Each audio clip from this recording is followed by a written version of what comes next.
নমস্কাৰ বন্ধু বান্ধৱীসকল, পুনৰ আপোনালোকক আন এটা ভিডিঅ'লৈ স্বাগতম জনাইছোঁ।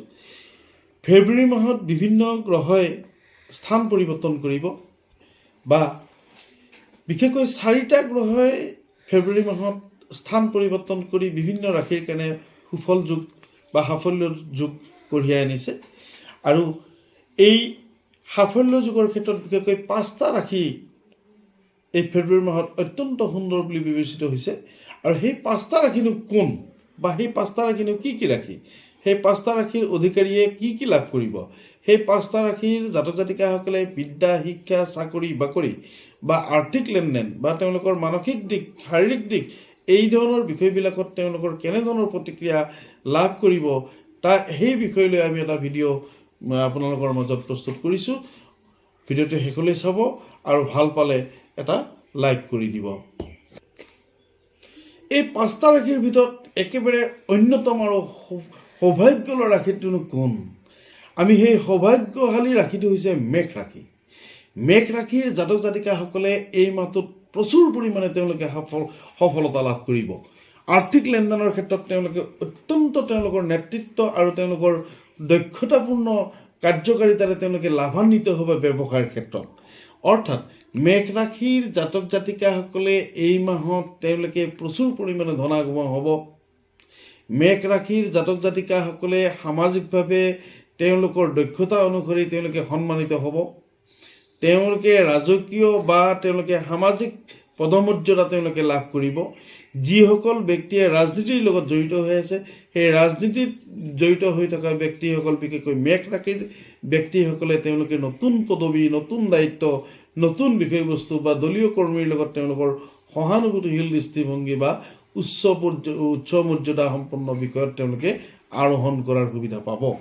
মেঘ ৰাশিৰ জাতক জাতিকাসকলে যিসকলে চাকৰি প্ৰাৰ্থী, অৰ্থাৎ চাকৰিৰ কাৰণে বিভিন্ন প্ৰতিযোগিতামূলক পৰীক্ষা তেওঁলোকে প্ৰদান কৰিছে, সেইসকলৰ ক্ষেত্ৰত কম এই ফেব্ৰুৱাৰী মাহতে তেওঁলোকৰ সেই সম্বন্ধীয় সফলতাসমূহ লাভ কৰিব। আৰু ব্যৱসায়ীসকলৰ ক্ষেত্ৰত এক অত্যন্ত সুন্দৰ আৰু ভাগ্যশালী মাহ হিচাপে পৰিগণিত হৈছে এই ফেব্ৰুৱাৰী মাহ। ফেব্ৰুৱাৰী মাহতে ব্যৱসায়ীসকলে নতুন বিনিয়োগ পাব, নতুন বিনিয়োগ কৰাৰ কাৰণে সুবিধা পাব। কোম্পানীবিলাকৰ পৰা অফাৰ আহিব পাৰে ব্যৱসায়ীসকলৰ ক্ষেত্ৰত। আৰু ব্যৱসায়ীসকলে যদি কিবা ঋণ ধাৰ ল'বলৈ বিচাৰিছে, তেতিয়াহ'লে বেংকৰ পৰা এই ঋণ ধাৰ সম্বন্ধীয় বিষয়খিনি এই মাহতে আগবাঢ়িব। গতিকে আমি ক'ব পাৰোঁ যে এই ফেব্ৰুৱাৰী মাহত অত্যন্ত সৌভাগ্যশালী ৰাশিটো হৈছে মেঘ ৰাশি। মেঘ ৰাশিৰ জাতক জাতিকাসকলৰ বৈবাহিক সম্বন্ধৰ ক্ষেত্ৰতো তেওঁলোকে পাব সফলতা। অৰ্থাৎ উপযুক্ত পাত্ৰ পাত্ৰী লাভ কৰিবৰ কাৰণে তেওঁলোকৰ অত্যন্ত উপযুক্ত সময় হৈছে ফেব্ৰুৱাৰী মাহটো। কাৰণ তেওঁলোকে বিশেষকৈ বুধাদিত্য যোগ 10ম স্থানত হৈ থকাৰ কাৰণে তেওঁলোকে কৰ্মস্থান লাভ কৰিব। ধনস্থানত বৃহস্পতি আৰু বিশেষকৈ বৃহস্পতি আৰু শুক্ৰ গ্ৰহৰ ক্ষেত্ৰ বিনিময় যোগে ধনস্থানৰ ক্ষেত্ৰত মেঘ ৰাশিৰ জাতক জাতিকাসকলক সহায় কৰিব। আৰু এই মেঘ ৰাশিৰ জাতক জাতিকাসকলৰ ক্ষেত্ৰত পাৰিবাৰিক ক্ষেত্ৰত অত্যন্ত সুন্দৰ। তেওঁলোকে পাৰিবাৰিক জীৱনত সুখ সম্ভোগ লাভ কৰিব। দাম্পত্য জীৱন তেওঁলোকৰ উন্নত হ'ব। যদিও সৰু সুৰাকৈ পাৰিবাৰিক কণ্ডল বা পাৰিবাৰিক মনোমালিন্যতা আছে, তথাপিতো এই মাহতে সেই মনোমালিন্য বা পাৰিবাৰিক কণ্ডল নিৰাময় হ'ব। এতিয়া আমি আহিছোঁ দ্বিতীয়টো অন্যতম ভাগ্যশালী ৰাশি কোন, বা দ্বিতীয়টো পৰম ভাগ্যশালী ৰাশি হৈছে মিথুন ৰাশি। মিথুন ৰাশিৰ জাতক জাতিকাসকলে 2025 চনৰ বিশেষকৈ এই ফেব্ৰুৱাৰী মাহটো অত্যন্ত তেওঁলোকৰ সৌভাগ্যশালী দিন বা সৌভাগ্যশালী মাহ বুলি পৰিগণিত হ'ব তেওঁলোকৰ জীৱনত। আৰু এই ফেব্ৰুৱাৰী মাহতেই ব্যৱসায়ীসকলে নতুন বিনিয়োগৰ সুবিধা পাব। আৰু যিসকলে ষ্টক বিজনেছ কৰে বা ট্ৰেডিং কৰে বা ট্ৰেডিং লাইনত তেওঁলোকে টকা পইচা বিনিয়োগ কৰে, সেইসকল ব্যক্তিৰ কাৰণে তেওঁলোকৰ সফলতাৰ গ্ৰাফ আকাশ চুব বুলি বিবেচিত হৈছে এই মাহটো। আৰু তেওঁলোকৰ দাম্পত্য জীৱনত অত্যন্ত সুখী হ'ব। বিশেষকৈ যিসকল নতুন দম্পতী, তেওঁলোকৰ ক্ষেত্ৰত সন্তান সম্ভাৱনা বা সন্তানৰ দিশত বা সন্তান সম্বন্ধীয় বিষয়ৰ ক্ষেত্ৰত এই ফেব্ৰুৱাৰী মাহটো অত্যন্ত সুন্দৰ বুলি বিবেচিত হৈছে। তেওঁলোকে অংশীদাৰী ব্যৱসায়ৰ ক্ষেত্ৰতো তেওঁলোকে সফলতা লাভ কৰিব। পাৰ্টনাৰশ্বিপ বিজনেছ তেওঁলোকৰ কাৰণে এই মাহটোত অত্যন্ত সুন্দৰ। বাস্তৱ বিজনেছৰ ক্ষেত্ৰত অত্যন্ত সুন্দৰ। অৰ্থাৎ এই মাহটোত মিথুন ৰাশিৰ জাতক জাতিকাসকলে তেওঁলোকৰ স্বামী স্ত্ৰীৰ মিলন, তেওঁলোকৰ সামাজিক প্ৰভুত্ব বা তেওঁলোকৰ সামাজিক দক্ষতা বা নেতৃত্ব ইত্যাদিবিলাক প্ৰভাৱিত হ'ব অন্য মানুহ। আৰু এই সময়খিনিত তেওঁলোকে সামাজিক সন্মান লাভ কৰিব। টকা পইচাৰ ক্ষেত্ৰত তেওঁলোকৰ উভৈনদী হ'ব। তেওঁলোকৰ ক্ষেত্ৰত অৰ্থাগমন হ'ব প্ৰচুৰভাৱে। চাকৰি প্ৰাৰ্থীসকলে যিসকলে প্ৰতিযোগিতামূলক পৰীক্ষাত নিয়োজিত হৈছে বা প্ৰদান কৰিছে সেইসকলৰ সফলতা লাভ কৰিব। আৰু আপোনাৰ কৰ্মই আনক প্ৰভাৱিত কৰিব। অৰ্থাৎ মিথুন ৰাশিৰ জাতক জাতিকাসকলৰ এই মাহটোত অন্যান্য মানুহক যথেষ্ট প্ৰভাৱিত কৰিব। উচ্চপদস্থ বিষয়াসকলে তেওঁলোকে পুৰস্কৃত হ'ব বা উচ্চপদস্থ বিষয়াসকল এই মাহটোত তেওঁলোকে লাভান্বিত হ'ব বা সাধাৰণ কৰ্মচাৰী উচ্চপদস্থ বিষয়াসকলৰ সহানুভূতিশীল দৃষ্টিভংগী তেওঁলোকে লাভ কৰিব পাৰিব। এইবাৰ আমি আহিছোঁ তৃতীয়টো ভাগ্যশালী ৰাশি। ফেব্ৰুৱাৰী মাহত তৃতীয়টো ভাগ্যশালী ৰাশি হৈছে কৰ্কট ৰাশি। কৰ্কট ৰাশিৰ জাতক জাতিকাসকলে এই মাহটোত তেওঁলোকৰ নিজৰ প্ৰতিভা বিকাশত সুবিধা লাভ কৰিব।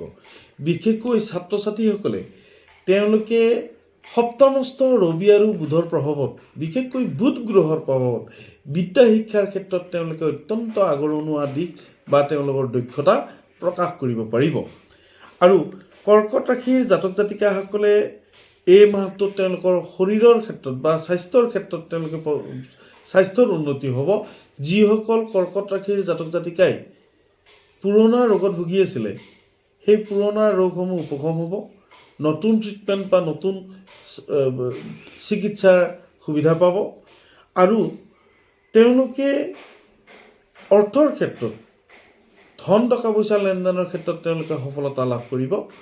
চাকৰি প্ৰাৰ্থীসকলে তেওঁলোকৰ চাকৰিৰ কাৰণে বিশেষ পদক্ষেপ গ্ৰহণ কৰিব।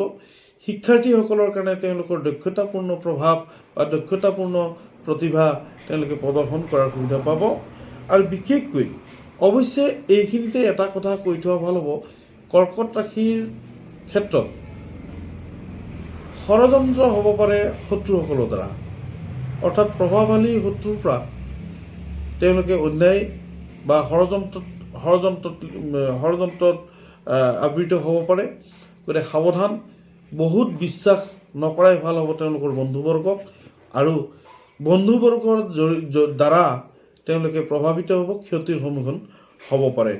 অৰ্থাৎ যিসকলে সাহিত্য চৰ্চা, সাংবাদিকতা আৰু শিল্পকৰ্মত ব্যস্ত হৈ থকা লোক সেইসকলৰ কাৰণে এই মাহটো অত্যন্ত সুন্দৰ। তেওঁলোকে সামাজিকভাৱে সন্মানিত হ'ব, তেওঁলোকৰ অৰ্থগমন হ'ব আৰু তেওঁলোকৰ প্ৰতিভাসমূহ, দক্ষতাপূৰ্ণ প্ৰতিভাসমূহ তেওঁলোকৰ বিকশিত হোৱাৰ সুবিধা পাব। আমি এইবাৰ আহিছোঁ চতুৰ্থ ভাগ্যশালী ৰাশিটোনো কি? চতুৰ্থ ভাগ্যশালী ৰাশিটো হৈছে সিংহ ৰাশি। আৰু সিংহ ৰাশিৰ এই মাহটোত অত্যন্ত সুন্দৰ বুলি বিবেচিত হৈছে। বিশেষকৈ বৃহস্পতি গ্ৰহৰ কাৰকতাত সিংহ ৰাশিৰ জাতক জাতিকাসকলে, চাকৰি প্ৰাৰ্থীসকলে বিশেষকৈ চাকৰি পোৱাৰ সুবিধা লাভ কৰিব। অৱশ্যে তেওঁলোকৰ ঘৰুৱা মনোমালিন্য বা ঘৰুৱা জঞ্জালসমূহৰ পৰা ওলাই আহি তেওঁলোকে সামাজিক সন্মান লাভ কৰিব বা পাৰিবাৰিক সুখ সম্ভোগতা লাভ কৰিব। পুৰণা কাজিয়া পেচাল মষিমূৰ হ'ব, দূৰ হ'ব। আৰু প্ৰেম বিবাহৰ ক্ষেত্ৰত সফলতা লাভ কৰিব। প্ৰেমিক প্ৰেমিকাসকলে বিশেষকৈ এই মাহত তেওঁলোকে সফলতা লাভ কৰিব। আৰু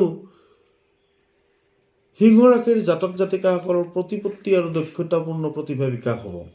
তেওঁলোকৰ নিজৰ কৰ্মক্ষেত্ৰত তেওঁলোকৰ দক্ষতা বিকাশ হ'ব, কৰ্মৰ পদোন্নতি হ'ব চাকৰিয়াল প্ৰাৰ্থীসকলৰ। আৰু তেওঁলোকে উচ্চপদস্থ বিষয়াৰ আস্থাভাজন হ'ব পাৰিব। তেওঁলোকৰ দাম্পত্য জীৱন সুখী হ'ব। বিশেষকৈ টকা পইচাৰ ক্ষেত্ৰত যি অভাৱ অভিযোগ আছিলে সেইসমূহ কিছু হ'লেও এই ফেব্ৰুৱাৰী মাহত তেওঁলোকৰ সমস্যা সমাধান হ'ব। টকা পইচাৰ ক্ষেত্ৰত বিশেষকৈ তেওঁলোকৰ যথেষ্টখিনি অৰ্থগমন হ'ব আৰু লোহাৰ সামগ্ৰী বা গাড়ী গুড়া ক্ষেত্ৰত বা মাটি কিনাৰ ক্ষেত্ৰত তেওঁলোকে সফলতা লাভ কৰিব। এইবাৰ আমি আহিছোঁ একেবাৰে শেষৰটো ৰাশি, যি শেষৰটো ৰাশিৰ ভাগ্যৱান বুলি পৰিচিত হৈছে, আৰু সেই ৰাশিটো হৈছে কুম্ভ ৰাশি। কুম্ভ ৰাশিৰ এই ফেব্ৰুৱাৰী মাহত ভ্ৰমণ যুগ চলিছে। তেওঁলোকে বিভিন্ন ঠাই ভ্ৰমণ কৰাৰ সুবিধা পাব, নতুন ব্যক্তিৰ সৈতে চা চিনাকি হোৱাৰ সুবিধা পাব আৰু নতুন বন্ধু লাভ কৰিব আৰু বন্ধুৰ পৰা উপকৃত হ'ব। আৰু বিশেষকৈ কুম্ভ ৰাশিৰ জাতক জাতিকাসকলে কিছু ভুল বুজাবুজিৰ ক্ষেত্ৰতো তেওঁলোকে আগবাঢ়িব। বিশেষকৈ ভাই ভাতৃৰ লগত তেওঁলোকৰ ভুল বুজাবুজি হ'ব পাৰে। ঘৰত কোনো নতুন শুভ অনুষ্ঠান অনুষ্ঠিত হ'ব বা সামাজিক অনুষ্ঠানত তেওঁলোকে ভাগ লোৱাৰ সুবিধা পাব। ঘৰুৱা মনোমালিন্য চলি থাকিব আৰু ঘৰুৱা মনোমালিন্যৰ ক্ষেত্ৰত বিশেষকৈ বিশ্বাস হেৰুৱাই পেলাব। মানসিক স্থিতিবিলাক কিছু হীন হৈ পৰিব, যদিও আৰ্থিক দিশত তেওঁলোকৰ সুবিধা বা আৰ্থিক দিশত তেওঁলোকে সুবিধা পাব। ভ্ৰমণ যুগ আছে, তেওঁলোকৰ ইটো সিটো যথেষ্ট ভ্ৰমণ লাভ কৰিব আৰু পুৰণা ধন পোৱাৰ সৌভাগ্য লাভ কৰিছে কুম্ভ ৰাশিৰ জাতক জাতিকাসকলে। আৰু যদিহে মাটি বাৰীৰ ক্ষেত্ৰত থকা মোকৰ্দমা বা অন্যান্য ক্ষেত্ৰত থকা মোকৰ্দমাসমূহ এই মাহতে তেওঁলোকে এই মোকৰ্দমাৰ সফলতা লাভ কৰিব বা বিজয়ী হ'ব। বন্ধু বান্ধৱীসকল, এই 5টা ৰাশি এই ফেব্ৰুৱাৰী মাহৰ কাৰণে অত্যন্ত সৌভাগ্যশালী ৰাশি বুলি বিবেচিত হৈছে। মোৰ এই ভিডিঅ'সমূহ যদি ভাল লাগে তেতিয়াহ'লে এটা লাইক কৰি দিব আৰু ওম নম শিৱায় বুলি এটা কমেণ্ট কৰিবলৈ নাপাহৰিব। বন্ধু বান্ধৱীসকল, পুনৰ আন এটি ভিডিঅ' লৈ আপোনালোকৰ সন্মুখত উপস্থিত হ'ম। ধন্যবাদ।